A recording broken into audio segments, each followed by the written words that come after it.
Hey, beautiful souls, welcome back to Soul Stories. Tell us in the comments where you're watching from, and don't forget to subscribe to join our family. Stay with us, because a new love story is about to begin. The storm hit Wyoming like a living thing, roaring down from the mountains with the fury of a wild animal. Snow slammed against the ranch house windows, and the wind screamed as if they wanted inside. Most folks in the territory bolted their doors, prayed over their fires, and hoped the night would show mercy. But Ezekiel Moon was out in it, walking straight into the white fury as if the storm owed him a debt. He was 71 years old, though his body remembered every one of those years with aching clarity. His left leg dragged slightly from a bullet wound he'd taken during the war, a war so old now that most young folks thought it was legend rather than memory. His hands were gnarled like old tree roots, scarred from decades of work that never seemed to end. His face was a map of hard living, deep lines carved by sun and wind and grief, a thick white beard covering a jaw that had been broken twice and healed crooked both times. Ezekiel had buried 3 wives, the first to fever when he was barely 25, the second to childbirth, taking their only daughter with her, the third to simple time, her heart giving out one quiet morning while she sat in her rocking chair, a half-finished quilt still warm in her lap.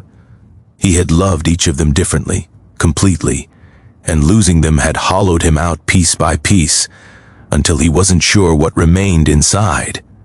He worked as a horse doctor now, traveling between ranches with his old mule patients and a leather bag filled with medicines and tools.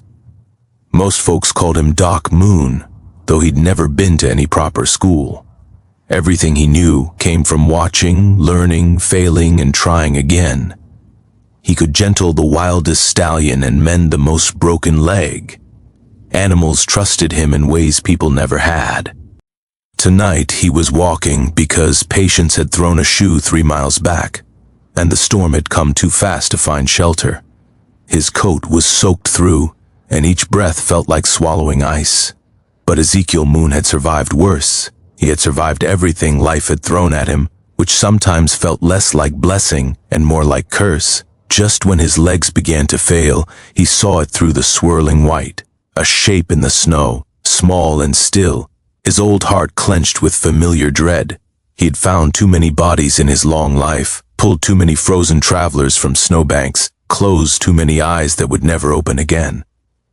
But this shape moved, barely, a trembling hand reaching upward as if grasping for heaven. Ezekiel forgot his aching bones and ran. She was young, maybe 19 or 20, with dark hair matted with ice and skin so pale it seemed translucent. Her lips were blue, her eyes half open and seeing nothing. She wore clothes too thin for autumn, let alone a Wyoming blizzard.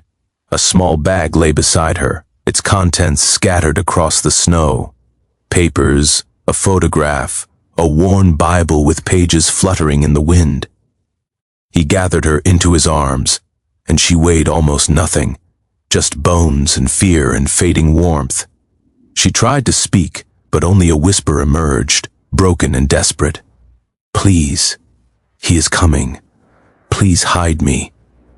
Ezekiel didn't ask questions. He spotted the old mining cabin 100 yards up the ridge, abandoned for years but still standing.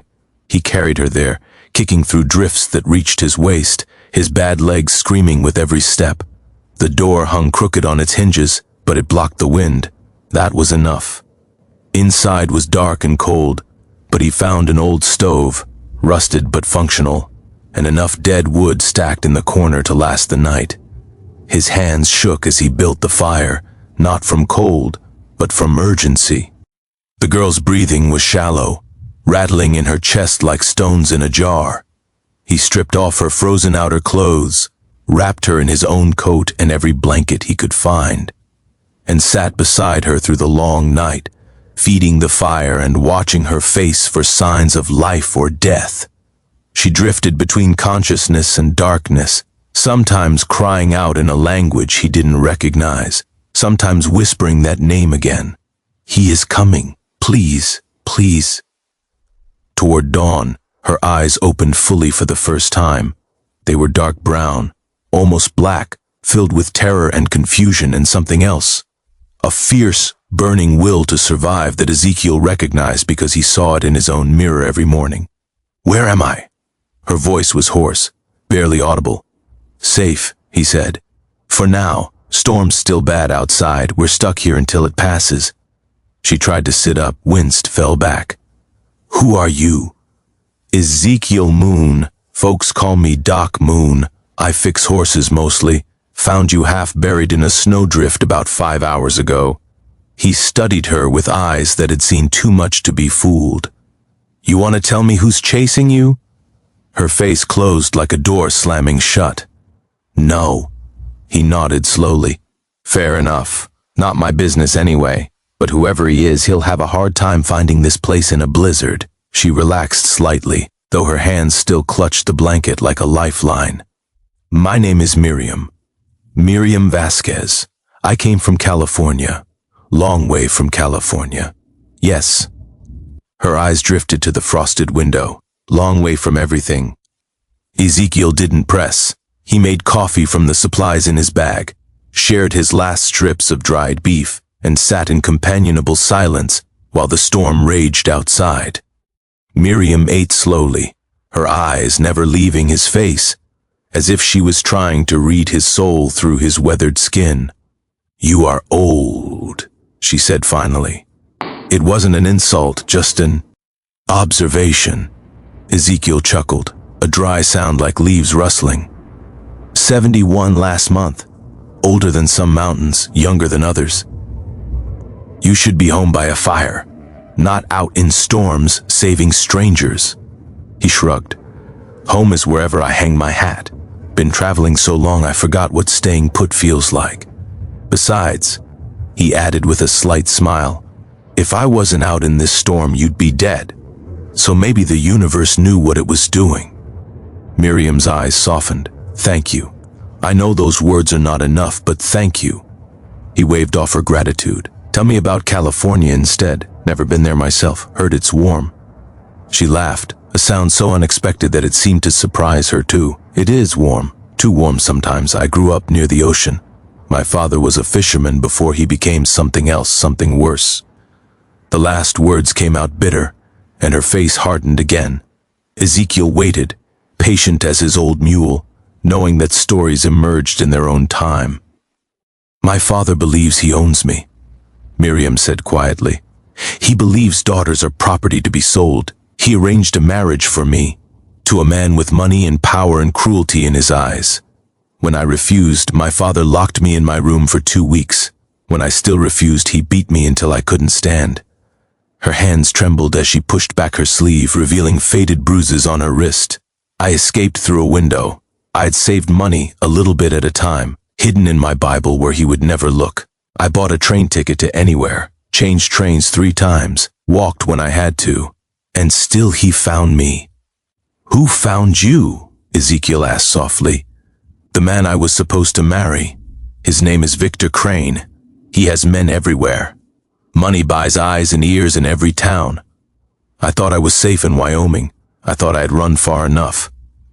She looked at Ezekiel with desperate eyes.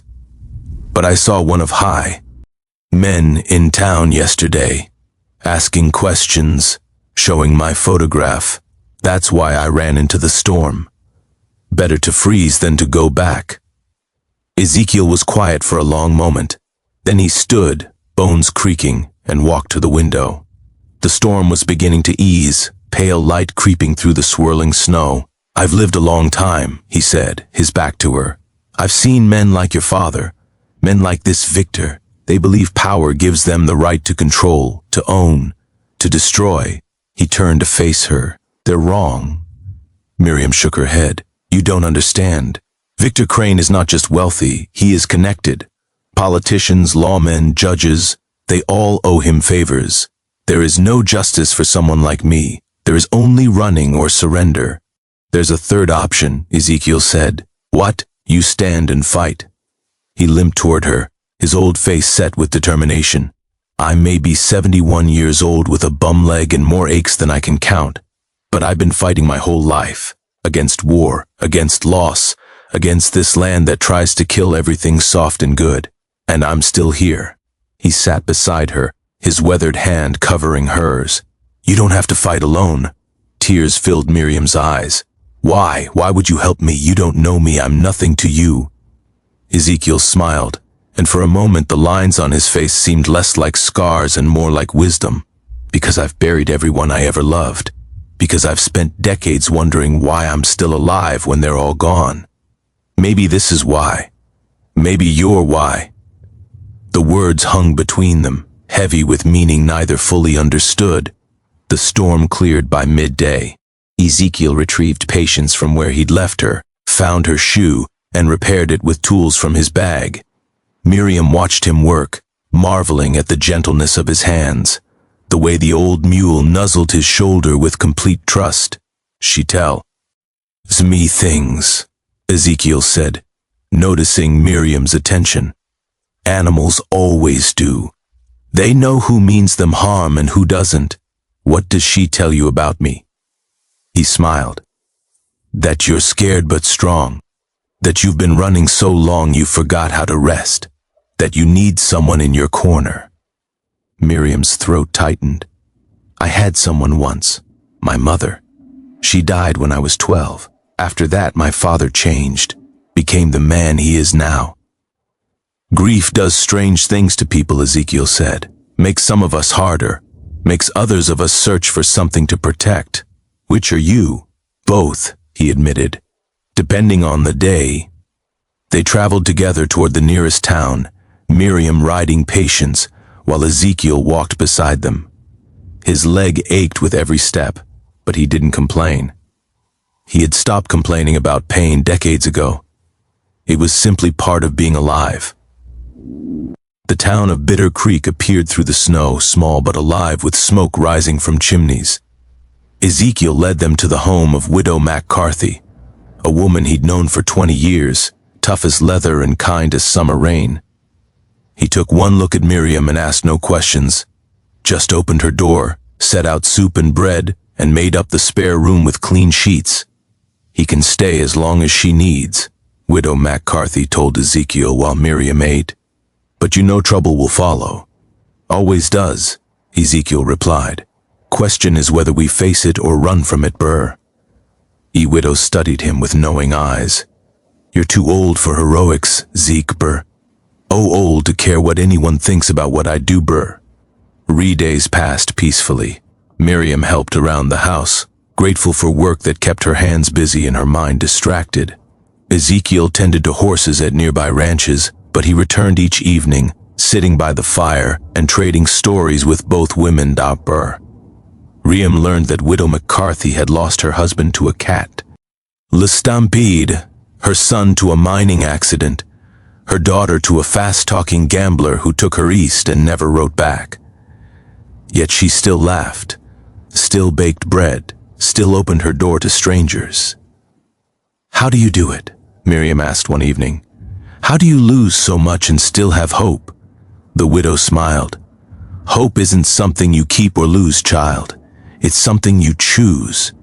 Every morning when you open your eyes, you choose whether to see darkness or light. I've seen enough darkness. I choose light now. Ezekiel nodded from his chair. Wisest woman in Wyoming. On the fourth day, trouble arrived. Victor Crane rode into Bitter Creek with 3 men, all armed, all hard-eyed. He was younger than Ezekiel expected, maybe 40, with a handsome face that couldn't quite hide the cruelty beneath. He wore expensive clothes and moved with the confidence of someone who had never been told no. Ezekiel watched from the widow's window as Victor's men spread through town, showing Miriam's photograph, asking questions.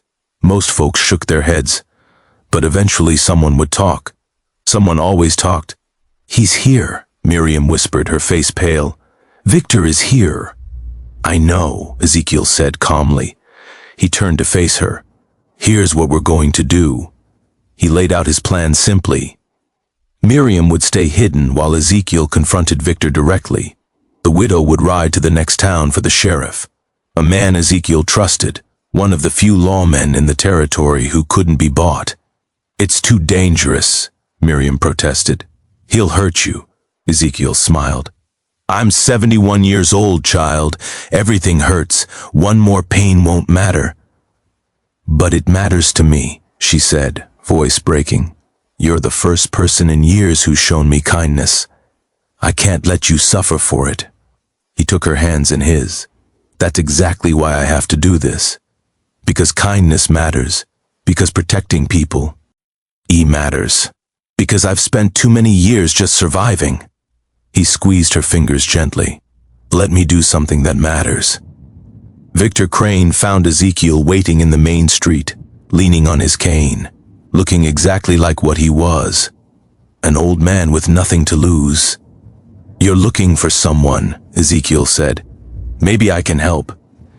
Victor's eyes narrowed. And who might you be? Nobody important, just a horse doctor. But I hear you're looking for a young woman. Dark hair, pretty, scared. Victor stepped closer, his men fanning out behind him. You know where she is? I might. Question is what you plan to do when you find her. Victor laughed coldly. That's none of your concern, old man. See, that's where you're wrong. Ezekiel's voice hardened. She's under my protection now. That makes it my concern. The street went quiet. Victor's men exchanged glances, hands moving toward their weapons. You're either brave or stupid, Victor said. Maybe both. Definitely both, Ezekiel agreed. Been that way my whole life. But here's the thing about old men like me. We've already lost everything worth losing. We've already faced every fear worth facing. Death doesn't scare us anymore. He met Victor's eyes without flinching. But men like you should scare us. Men who hurt women, who buy people like cattle, who think money makes them gods. Men like you are why this world is so broken. Victor's face twisted with rage. Where is she? Gone, Ezekiel lied. Sent her east 3 days ago. Different name, different clothes. You'll never find her. Victor grabbed Ezekiel's collar, yanking him close. You're lying, maybe, but you'll never know for sure. Ezekiel smiled. That's going to eat at you, isn't it? All that money, all that power, and one old horse doctor outsmarted you. Victor drew back his fist, but before he could strike, the sound of hoofbeats filled the street. The sheriff arrived with 6 deputies, all armed, all serious. Victor Crane, the sheriff called out. I've got warrants from 3 states for your arrest. Kidnapping, assault, bribery. Seems your money couldn't buy everyone after all. The fight left Victor's eyes. His men dropped their weapons, and Ezekiel Moon stood alone in the street, watching justice finally arrive. That evening, Miriam found Ezekiel sitting on the widow's porch, watching the sun set over the mountains. You saved me, she said softly. Truly saved me. He shook his head. You saved yourself. I just bought you some time. She sat beside him, close enough that their shoulders almost touched. What happens now? He shrugged. Victor will face trial, probably prison. Your father, too, once the authorities investigate. After that? He looked at her with gentle eyes. You're free. You can go anywhere, be anyone. Miriam was quiet for a moment. I don't know how to be free. Nobody does at first, Ezekiel said. Takes practice, takes time, takes courage. Will you teach me? He laughed softly. I'm 71 years old, child. What can I teach you? Everything, she said. You've taught me more in a week than anyone taught me in 20 years. About kindness, about courage, about choosing hope. Ezekiel felt something warm spread through his old chest. Something he thought he'd lost long ago. Purpose, connection, the faintest flicker of hope. I'm heading south for the winter, he said finally. Warmer country, easier on these old bones. He paused, studying her face. You could come with me, if you want. No obligations, just traveling, just seeing what's out there. Miriam's eyes filled with tears, but she was smiling. I would like that very much.